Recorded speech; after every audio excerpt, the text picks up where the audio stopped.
But you have certain deliberate decisions which are being made that are not encouraging.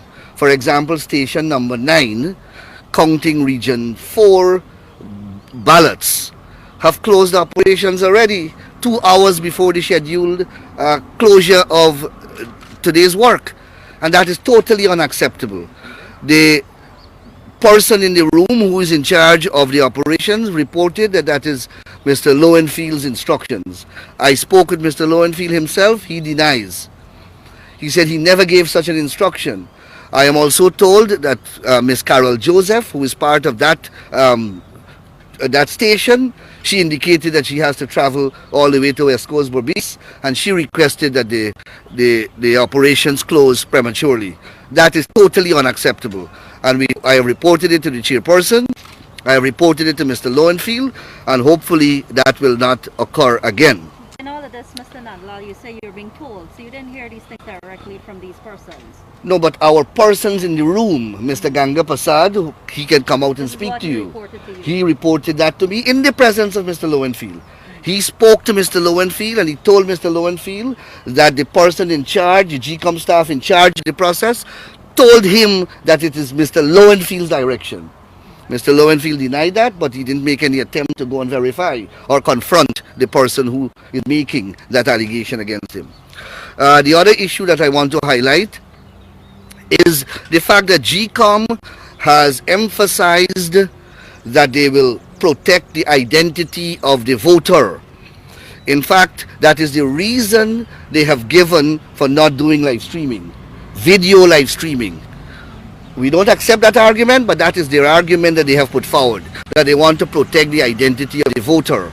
But if you look on your Facebook pages, or if you look on Facebook, you will see Sherrod Duncan and James Bond has disclosed the identity of a voter. Now, we don't know who that voter voted for, but they are putting people's particulars out there, and that is what GECOM said is wrong. So I drew it to the attention of Miss Singh, Claudette Singh, and I drew it to the attention of Mr. Lowenfield. I gave them a snapshot, a screenshot of Duncan's Facebook post and a screenshot of Bond Facebook post, and I asked them to issue a statement condemning that type of disclosure. I want to re-emphasize that I don't know who the person voted for, and that is immaterial. The principle seems to be, according to GECOM, that the voter's identity must not be disclosed. And 2 candidates of APNU AFC have violated that rule. Is that the dead candidate? The person who they claim is dead. The second issue that I want to highlight is that there has been a recurrent number of issues that have arisen during the course of the day. We have and some of them have been addressed satisfactorily. We have asked the Chief Elections Officer and the Chairperson of GECOM to give us a summary of those problems and the decisions that we have arrived at in going forward. The purpose being, and that must be in writing, so that tomorrow when those issues arise with a different set of staff, we do not have to invent or reinvent the wheel. For example, you had an issue where the stamps on the ballots were not being seen clearly. Now that is an issue that arose on elections day itself, and we had to make a decision. GECOM had to make a decision on elections day, and the decision was that that is not the fault, or that was not the fault of the voter nor the political parties, and therefore the ballot was counted. Here the issue arose and there were some problems because in certain stations they were not prepared to count the ballot. So a decision was made that in such circumstances the ballot must be counted. And there are many instances like those, many situations like those that have arisen today, and decisions were made. So we are hoping that by the end of today, we will get a summary of those issues and the resolution of them in writing, so that we are all on the same page come tomorrow morning or in the future.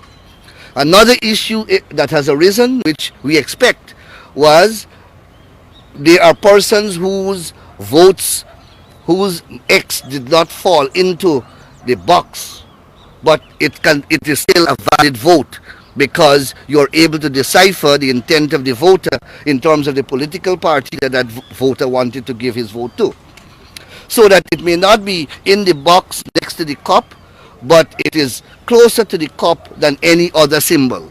The law says, and GECOM manual that captures the law says, that the PPP must get that ballot. That is an issue that is also being addressed right now because persons who are in charge are not necessarily uniformly accepting that position. I think those are some of the more important issues that we have dealt with today, and we have all chronicled them, and we are working with GECOM, and hopefully by the end of today we will have a sense of what those issues are and how they have been resolved, and we will have it in writing, and it will be distributed tomorrow and hopefully distributed to the press so that we will not have a recurrence as we proceed with the process. How many issues you asked them to resolve? There are a number of issues. I can't remember all, but they are of different gravity. What can be done to improve the pace of the counting of the ballots? Well, unnecessary queries have to be eliminated in the process. We were saying that do not open the envelopes, do not look at the marked lists, do not look at the counterfoils because they are not part of the recount of votes. The recount of votes is a recount of the votes cast. And what is causing a lot of wastage of time is going through, for example, the folio, going through the list and trying to reconcile when there are differences. Isn't your party making queries also from those same envelopes? No, we are concentrating on the number of votes cast. You're not making any queries? No, we are not making any queries, but queries are being raised, which we anticipated would have happened. Queries are being raised, and it is creating a platform for time wasting. And it is also going to raise some kind of problems at the end of the day, because what is important? Is it not the number of votes that each party received? That is what the recount is about. So all these unnecessary issues that they are raising are what causing or contributing significantly to the delay. We want a recount of the ballots, and that is what the exercise is about, a recount of the ballots. But don't you think all of this would lend to transparency, having to assess the documents besides the ballot box, lend to transparency, credibility? I mean, the PPP would have said they want a transparent process. Of course we want a transparent process, but as I keep saying, if you have, and there are going to be, and there are in the box, lists that are not accurately marked off, but you have the right number of ballots, which one will prevail? Not the right number of ballots? Obviously. All you can do is to note that the list may be marked differently. But at the end of the day, the paramount consideration and the paramount principle by which one must be guided must be the number of ballots cast. And that, we are saying, should be given the preponderance of attention over everything else. But we are going to deal, if they want to get involved in all of that, we are going to allow that. But all I'm saying, the question was, what is accounting for the delay? And that's the question that I am answering. Mr. Nadala, if you were to assess the day so far and give a synopsis, would you say that any of the anomalies so far are of any consequence? No. What I can say on the contrary is that by and large, the process has confirmed the accuracy of the PPP's statements of poll. And that is the fundamental point I want to make. That by and large, 99% or so of what has been done today conforms and vindicate the accuracy of the PPP's statement of poll. Although you've only maybe count 10 What ballot I boxes? said for today. Oh. I said for today. I can't project. We haven't counted the rest, but I'm saying that all we have done today, the 10 boxes, every single one of them has conformed in a material way, 99% accuracy, that the PPP statement of poll is accurate. How many cases were there of persons X's not falling within the box and raising queries? 2 cases have been identified so far, but I have no doubt that it will occur as the process goes on. Because that is, I mean, I'm in politics for a long time. These things happen. These things happen. Other than You had a very minor incident, for example, where the ballot paper was torn, and the person in GECOM is objecting to that ballot being counted.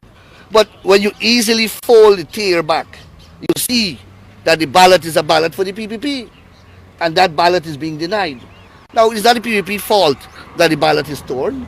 And once you can decipher the intent of the voter from the ballot, and the ballot is readable and decipherable, obviously that ballot must go for the PPP. That's another issue which we raised, and that is being considered right now by Mr. Lowenfield and the Commission. Other than the workstation 9, which you allege had discontinued work, the others are currently... The others are currently doing their work, and hopefully they work until the time fixed for their stopping of work. From your assessment, how long did they take on one ballot box? It varied, because one ballot box in one station in Essequibo, Region 2, took 1 hour. One ballot box in another part of the country, region, South Georgetown, took 3.5 hours. So it varied because of the person conducting the exercise, the number of queries that are being raised, and that sort of thing. So this is not dependent on the number of voters in that? Not necessarily, because one ballot box had 33 votes and it took over an hour and a half. One would have expected that 33 pieces of paper could have been counted in less than 33 minutes. But that is somewhere in Region 2, I think. Who is this gentleman? Who agreed to a forensic audit? We agreed to a national recount. This gentleman is out of his own What are your space. thoughts on the social distancing measures in place? We know that Mr. Ben would have written a letter this morning. I haven't had the privilege of reading Mr. Ben's letter, but I haven't heard any complaint being made or see any evidence that there is a problem with social distancing. I didn't detect that at all. That was not one of the issues which arose. Can you speak to the general atmosphere and the convention center? The general atmosphere is cordial and respectful and civilized, and I deeply appreciate that.